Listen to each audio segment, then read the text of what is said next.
How if today, in the fucking frame, how if today we talked about something gay? Something gay in a very beautiful, loveful way. So, let's just get right into it, because it's been a while since I filmed a video, and it's like, but I'm back. So something I posted on my story recently on Instagram is asking about people's experiences with compulsory heterosexuality.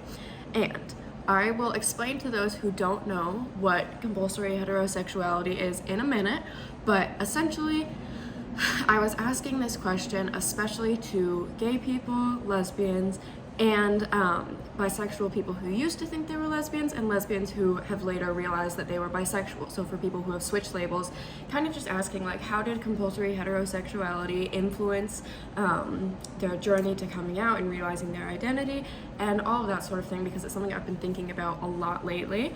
And in the description of this video, I will put a link to my Instagram, because I have a highlight that has all of the responses that I got, explaining like people's journeys with it and how they realized that they actually were or were not attracted to the opposite sex. And I will also put a link to the Lesbian Master Doc, because that is a document, it's like 30 pages, that can be extremely helpful, especially if you are a girl trying to figure out your sexuality, especially if you are like wondering if you're bisexual or lesbian, because you don't know if you actually like men or not, or you don't know if you actually like girls, or you feel like you're faking your sexuality, or all these things, because there are so many experiences for women especially, or no, I think for everyone who is like queer in any way, but in this specific document it shows a lot of those experiences for women that are so universal when trying to figure out what your sexuality is. And recently I've been in this state where I'm like taking quizzes, like BuzzFeed freaking quizzes on my sexuality. I'm like, okay, are we 15 again? You know what I mean? Like, because that's what I did when I was younger, trying to figure out my sexuality. Which there's nothing wrong with, obviously, but I'm like, okay, the regression. But essentially, I will explain the definition that is provided in the Lesbian Master document about what compulsory heterosexuality is, and I don't have the definition in front of me, but it is essentially when you feel like you might be attracted to men or the opposite sex, but it's not because you actually are, it's because you've been conditioned to believe that you are or that you should be. So it kind of like, there are a lot of women who think that they are attracted to men, but really they aren't, or like they don't know if they want men or if they just want to be wanted by men, because women are taught from a very young age that everything we do should be in search of getting validation or approval from men in some way. And I know a lot of women have conflicted, have gotten mixed up feelings, like positive feelings towards men of any kind, with attraction, which is not always the same. But we're taught that if we have any positive regard towards a man, if we really like someone as a friend, if we think someone's really funny or really smart, or we admire them in any way, we're kind of taught to see that as attraction. And for a lot of people, it is. Like, they love these traits in other men, and they think they're great, and they are actually attracted. But for a lot of women, it's not attraction, it's just admiration in one way or another. Like, maybe you just like who a man is, or you think someone's super fun to be around, and you think, well, if I really like spending time with him, or well, if I think he's so great, I probably have a crush on him. Because we are trained to see, again, any positive regard towards a man as significant of attraction or being interested in them in a bigger way, even if we don't actually feel that romantic attraction. And I think a huge influence on this is the media and how we see love, especially heterosexual love, portrayed in movies, because we get a lot of our ideas about what attraction should look like and what it does look like based on what we see reflected on the screen or in books, in movies, in music, etc. And so if you watch a movie and it's like, this girl is like say this guy treats a girl horribly, but she's still attracted to him, it can make us feel like, oh, if someone is mean to me, like I should, okay, wait, this isn't making sense, but basically like I'm talking about the idea that like, oh, if a man is mean to you, it means he likes you. Like if we see in a show that some guy is like really mean to this girl, but he secretly really likes her. And we also see this in same-sex relationships depicted in media. And one thing that comes to mind is in the show Sex Education. This is a spoiler, so if you are still watching it, if you like are thinking about watching it, skip skip this little part. But there's two characters, and one of them is openly gay, and another one is someone who bullies him and makes fun of him for being gay and kind of comes down on him all the time and makes his life like a living hell just because he's gay. And then we find out that this bully is also gay, and he's kind of expressing his internalized homophobia in an external way.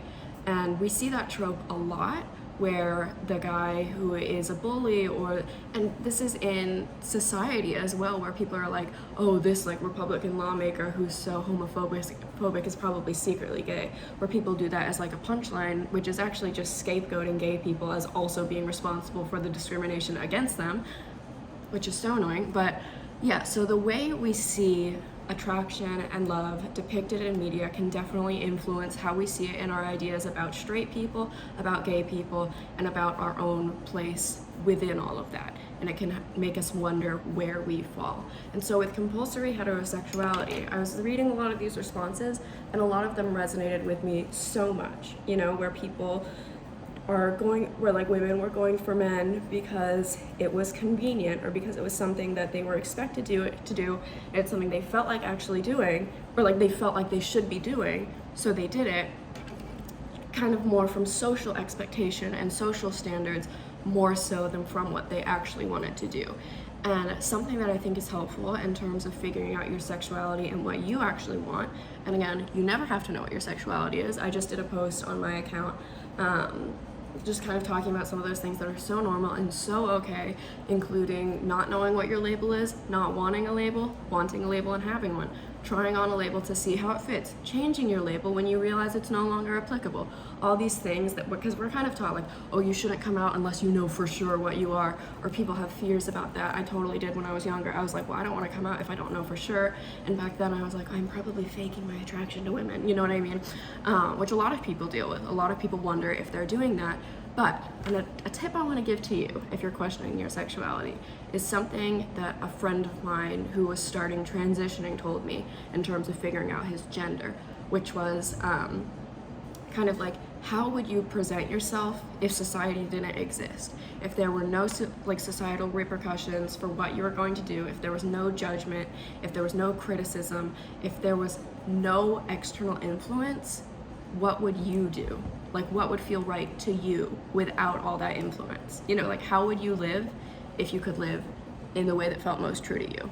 And so that was helpful for him in terms of figuring out his gender, because he realized, like, if it was up to me, I would present this way. And then he did. And I think that's a helpful way to think about not just gender, but also sexuality, kind of like, who would I date? Who would I choose to spend my life with? Who would I, like, which kind of relationships in my life would I value if I didn't have this feeling that I'm supposed to be with men, or that I'm supposed to be with the opposite sex? And I think that way of looking at it can be really freeing. And another thing that I think is helpful is trying on a label, because something that is helpful for me is like, when I'm making any decision, is to just pretend that I've made that decision in my head and live like that for a day. Like when I was deciding between colleges, like, these aren't the ones I was talking about, but say I was deciding between Harvard and Dartmouth. I did not get into either of those schools, so this is not, like, I didn't even apply, whatever. But I went one day thinking, like, I've made my decision to go to Harvard, and saw how that felt. Like, did that feel true to me? Did that feel right? Did that feel like something that felt comfortable and like I'd made the right decision? And then the next day you can be like, I'm gonna live today as if I've already committed to Dartmouth, you know, or I've already, like, chosen the label bisexual, or whatever it is, and just see how that feels. Like, does it feel authentically you? Do you feel closed off from your identity, or do you feel like you're really in tune with it? Because I know for me personally, the more I am like leaning into my queerness and being gay, the better I feel. That's where I feel happiest. That's where I feel the most myself. That's where I feel this kind of like, you know, you feel like what you do is in harmony with who you are, rather than feeling like there's a dissonance between the two. You know what I mean? Which can happen if, for example, you're trying to convince yourself you're straight, but that doesn't feel good to you because that's not who you are. But if you just give yourself that freedom to explore different identities and see how they feel, I think that's something that can be very helpful, and that's something that's been helpful to me. But going back to the theme of this video, compulsory heterosexuality, I really encourage you to read those responses that people gave me, because I felt like they were so, like so many of them just felt like looking in a mirror emotionally. And you have people who are talking about how like they had boyfriends and because they thought that that's what they were supposed to do, but the idea of being with them intimately didn't feel good, but it gave some kind of comfort knowing like, oh, well, I'm straight, so I don't have to worry about my sexuality. Or you have people who have realized that they can't emotionally connect to men in the way that they want to. And you have people who thought they were bisexual, but then when they like kind of tried on the label of lesbian or tried on like something other than that, like gradually any perceived attraction that they felt to men just went away because they realized it wasn't what was true to them. And I think a really good way to find out what doesn't work for you and what doesn't align with what you want is by pursuing something else. Because I know for a lot of women, the idea of being, like if you're a lesbian, sometimes the idea of being with a man isn't repulsive. For a lot of lesbians it is, but for a lot of people, especially who have maybe dated men in the past and liked those men, like felt like positive feelings towards them, the idea of being with a man might not be repulsive, but it doesn't bring joy. You know what I mean? It feels like being with a man is tolerable or something that you can do, but you don't feel like awesome about it, but you're just kind of like, yeah, well, that's what I'm supposed to do, so I'll do it, I'll suck it up, whatever, even though it doesn't feel most harmonious with your true self. Whereas the idea, and so like there's a lot of things that can make you, you know, realize what your sexuality might be, because if you're bisexual, attraction to different genders can feel wildly different. There can be distinctions between it, but both should make you feel happy. So if you think you're bisexual, but the idea of being with a man is kind of lackluster, neutral, something that you could do, but the idea of being with women is something that excites you and that makes you happy, and being in relationships with women is something that fulfills you and feels like exactly what you want, that's something to think about. Like, is the attraction to men real, or is it kind of just born out of social expectations and cultural ideas about who you should be with? And so I think just moving towards what makes you happy is the most helpful thing in terms of figuring out your sexuality, because you don't need to figure out everything you're not or everything you don't like. You can just focus on following what you do like and what does feel good to you until you figure out like, oh, this is what I want, or yeah, this is what I want, but I can also do this. Like, I also enjoy being with men, you know, like you can figure out where you fall. And something that I think is important to point out is that like, it's not just like bisexuality is not just men and women. You know what I mean? Like, there are so many genders in between and beyond the binary, like between these two, like things that we think of as the two genders. Not the case.